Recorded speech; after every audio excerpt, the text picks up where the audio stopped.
Three shootings involving officers in the past 2 weeks have criminal investigations already underway. Tonight, the city is preparing for a new investigation. Good evening. Thanks for joining us at 11. Good to see you. I'm Andrew Kinsey. Yolanda is off. The city's Civilian Review Board approved the Inspector General to investigate all three shootings.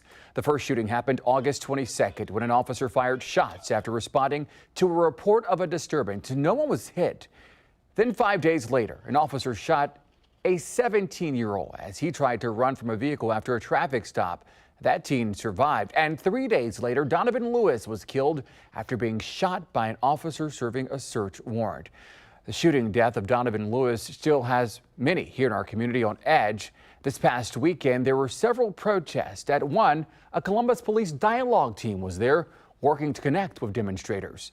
New tonight, 10 TV's Richard Solomon spoke with both groups about whether this dialogue is a good thing or a bad thing. Richard. Well, Andrew, the officers that I spoke with this afternoon tell me they know this initiative is going to take some time. No justice! No peace!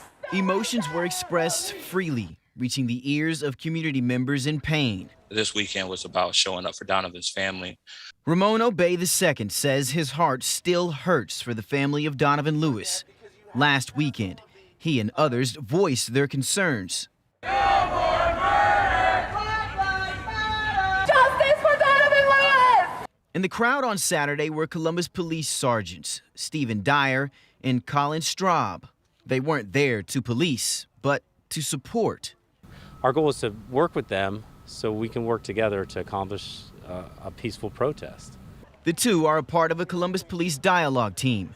It's made up of several officers that work to help navigate community solutions where and when people are exercising their First Amendment rights. This comes after the protest 2 summers ago, following the death of George Floyd. Sergeant Dyer says they were mandated to reevaluate how they handle crowds. By wearing blue vests, they hope to build trust through proactive dialogue and engagement with the community.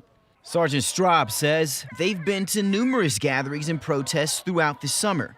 We want to adapt to what the community will need, whatever will work best to make us more approachable as a team.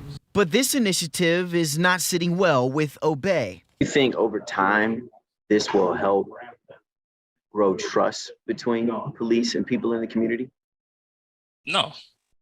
He says there are plenty of other opportunities to have that dialogue. A protest after the shooting death of Lewis isn't one of them. You're sending them to the place with the highest amount of tension, the highest amount of fear. Sergeant Dyer says he understands rebuilding the relationship with some people in the community and police will take time. People don't want to talk to us. We're not going to be there to investigate you. We're not even going to ask you your name. We're solely there just to help facilitate your right to protest. And the sergeants tell me right now it's a handful of officers involved with the dialogue team. I'm told they're working to recruit the right officers for this.